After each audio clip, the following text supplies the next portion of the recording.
양산 통도사 법사스님 감동 이야기. 조선의 정조대왕 시절에 경남 양산 통도사에는 훌륭한 법사스님이 계셨다. 그 법사스님은 아주 핏덩이일 때 그 추운 겨울에 양산 통도사의 일주문 앞에 보에 쌓여 놓여 있었는데 마침 그곳을 지나던 스님 한 분이 통도사로 데리고 와 절에서 기르게 되었던 것이다.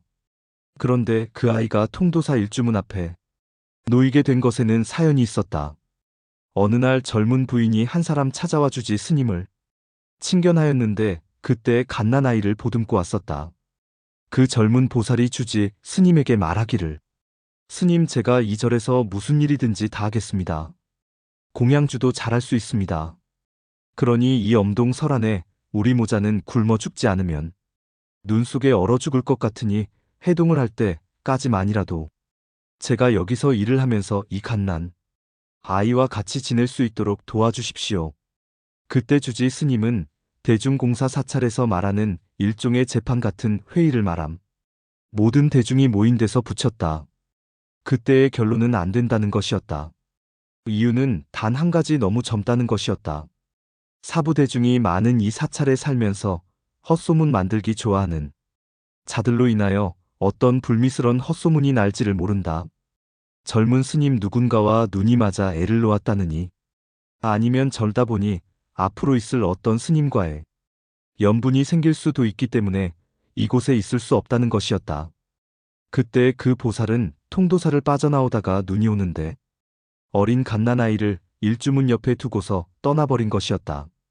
그것을 다른 스님이 지나다 데리고 와서 키운 것이었다. 그런데 그 아이가 크면서 얼마나 신통한지 스님들이 법문을 하실라 치면 늘 앞에 정좌하고 앉아서 요지부동도 않은 채 듣는 즉시 외워버리는 것이었다. 그러다 나이 18세에 훌륭한 법사 스님이 되셨다. 그 스님이 법문을 하실 때면 사방 천지에서 구름처럼 사람이 모여들었다. 그렇게 세월이 흘렀다. 그날도 그 법사 스님이 법문을 하고 계실 때 법문을 듣고 있던 어떤 노보살님이 혼자 말로, 대체 저 법사 스님의 어머니는 어떤 분일까? 어떤 분이 어머니이시길래 아들을 저리도 훌륭하게 잘 키우셨을까? 그렇게 혼자 말로 중얼거리고 있는데 그때 옆에 앉아있던 한 보살이, 예, 제가 저 법사 스님의 애미입니다. 그 단 한마디가 순식간에 법당 안과 도량에 있는 모든 사람에게 쫙 퍼진 것이었다. 마침내는 법사 스님이 법문을 하고 있는 그 사이에 듣게 되었다. 법문을 마치고 나온 법사 스님이 그 어머니라는 사람 보고 좀 기다리라고 하고는 모든 사부대중을 불러놓고 의논을 하였다. 지금 저기에는 내 어머니라는 보살이 와 있는데 모든 스님들의 생각은 어떠하신지요? 제가 만나 뵈어도 되겠습니까? 그러자 모두가 하나 같이 이구동성으로 하는 말. 아니, 그 엄동 설안에 눈까지 오는데 죽으라고 일주문 앞에 두고 갈 때는 언제이고 이제 와서 훌륭한 법사 스님이 되시니까 내 아들이네 하고 자랑을 하는 것이 어디 애미 된 도리입니까? 그런 사람이라면 불러서 혼을 내주고 2번 다시는 얼씬도 하지 못하게 하시는 것이 좋겠습니다. 대중공사가 그렇게 결정이 나자 법사 스님이 그 어머니 되는 사람을 들어오게 하여서 마주 앉아서 하는 말. 정말 그대가 내 어머니가 맞소? 예, 제가 예전에 일주문에다 두고 갔었지요. 그러자 법사 스님 됐소. 그러면 이제 2번 다시는 나를 아들이라고도 하지 말고 또 그대가 법사 스님의 엄니이네 하는 말도 마시오. 죽으라고 버리고 갈 때는 언제이고 이제 와서 내 아들이네 하는 것은 무슨 신보여. 그러니 앞으로는 내 법문을 들으러 오는 것은 좋으나 절대로 어디 가서 법사 스님이 내 아들이란 소리는 마시고 2번 다시는 나를 아는 채도 마시구려. 그러면서 어머니를 돌려보냈던 겁니다.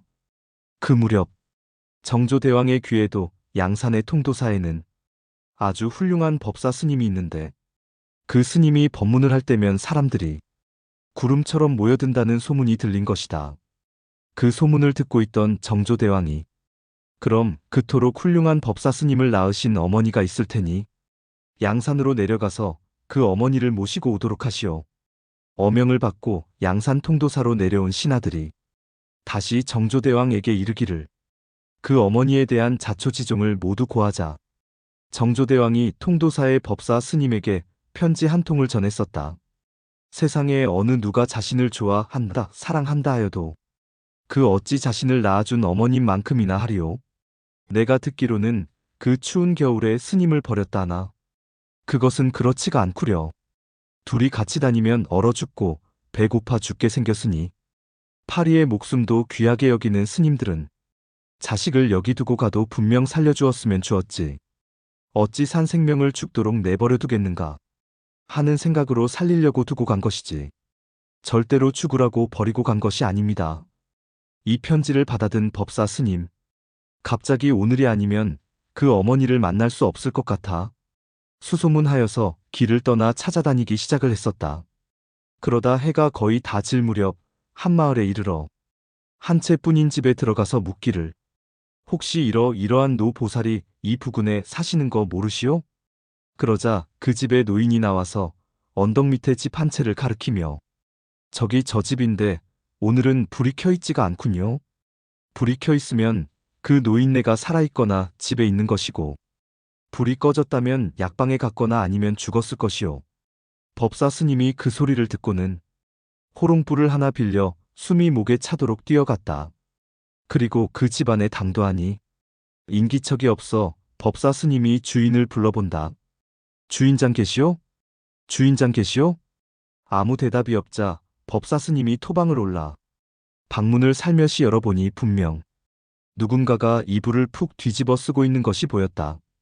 법사 스님이 호롱불을 들고 다가가서 이불을 젖히니 어머니가 거의 죽어가는 모습으로 누워있는데 머리맡에는 언제 먹었던 죽 그릇인지는 몰라도 바싹 말라서 쩍쩍 갈라져 있었고 방 안은 냉기가 흐르고 입에서는 입김이 솟아나왔다. 그 모습을 보던 법사 스님이 어머니. 그러자 가물가물 죽어가던 어머니가 희미한 정신으로 뉘시오. 뉘시길래 나보고 어머니라 하시오.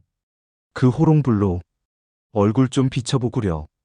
그때 법사 스님이 호롱불을 자신의 얼굴에 가까이 갖다 대자 어머니가 하시는 말 이제 되었소.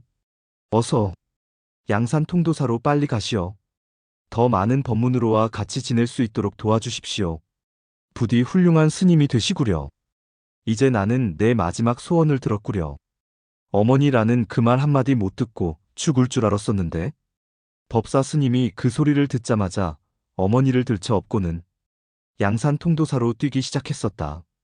통도사에 도착한 법사 스님이 있는 정성 다들여 미음을 쓰고 약을 다리어 그 어머니를 살렸고 그렇게 지내던 어머니가 양산 통도사에 온 지 3년이 되는 해에 세상을 뜨셨다. 그때 법사 스님이 그 어머니를 위하여 49제를 드리는데 법문을 한 곡조 올린다. 이 세상에 어느 누가 가장 귀한 부자인가? 이 세상에 어느 누가 가장 궁한 가난인가? 부모님이 살았을 때 가장 귀한 부자이고 부모님이 안 계시니 가장 궁한 가난일세. 어머님이 살았을 땐 밝은 낮과 같더니만 어머님이 안 계시니 해가 저문 밤과 같네. 어머님이 살았을 땐 마음 든든하더니만 어머님이 안 계시니 온 세상이 텅 비었네. 그렇게 49제 마지막 막제에서 법문을 하자 그의 어머니 음성이 다시 법당안을 맴돈다. 훌륭하신 법사 스님 자랑스런 내 아드님. 어머니란 그 한마디 다 못 듣고 갈까 봐서 조마조마하더니만 그 소원 이제 풀고 오늘 내가 떠나가니 너무 성년 마시구려. 자랑스런 내 아드님. 훌륭하신 법사 스님.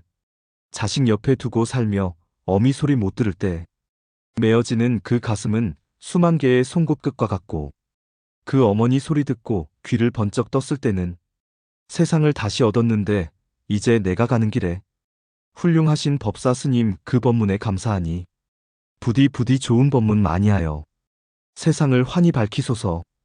이제 나는 올라갑니다.